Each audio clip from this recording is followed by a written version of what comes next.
Imagine being able to monitor your oxygen levels with just a glance at your wrist. This is now a reality again for Apple Watch users in the US, thanks to a new software update that reinstates the device's ability to measure blood oxygen levels, also known as pulse oximetry. But here's where it gets interesting. This feature has been a topic of controversy in the past, and its return raises important questions about the role of wearable devices in our health and well-being. Pulse oximetry is a crucial tool for assessing the health of individuals with conditions that affect blood oxygen levels, such as heart and lung diseases, including heart attacks and asthma. In fact, sales of pulse oximeters skyrocketed during the COVID-19 pandemic. However, unlike the Apple Watch's EKG feature, which has been approved by the U.S. Food and Drug Administration, FDA, the device's pulse oximetry functions have not received FDA approval. As a result, it is not intended for medical diagnostics, but rather for wellness purposes. In other words, providing users with general information about their health, rather than a definitive diagnosis. But what does this mean for users, and how can they interpret the data provided by their Apple Watch?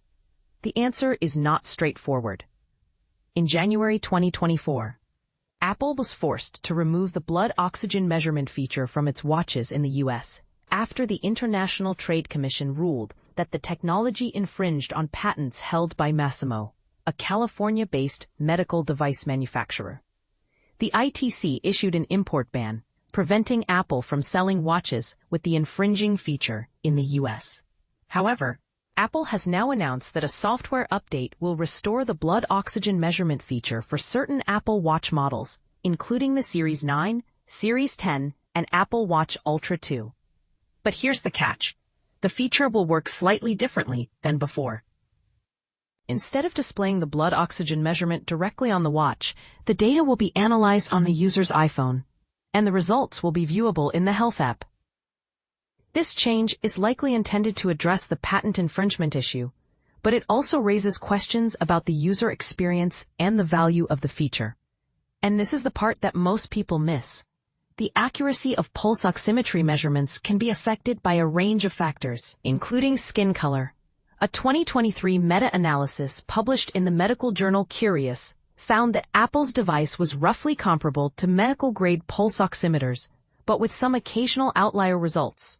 The authors also noted that more research is needed to determine whether skin color affects measurement accuracy, a concern that has been echoed by the FDA. So what does this mean for Apple Watch users? While the device can provide some useful information about blood oxygen levels, it is essential to remember that it is not a medical device, and the data should not be relied upon for diagnostic purposes. In fact, the authors of the meta-analysis questioned whether providing blood oxygen measurements to inform wellness decisions is of any value, suggesting that it may even cause psychological distress for some users. Nonetheless, there are reports of people who claim that Apple Watch health notifications have saved their lives.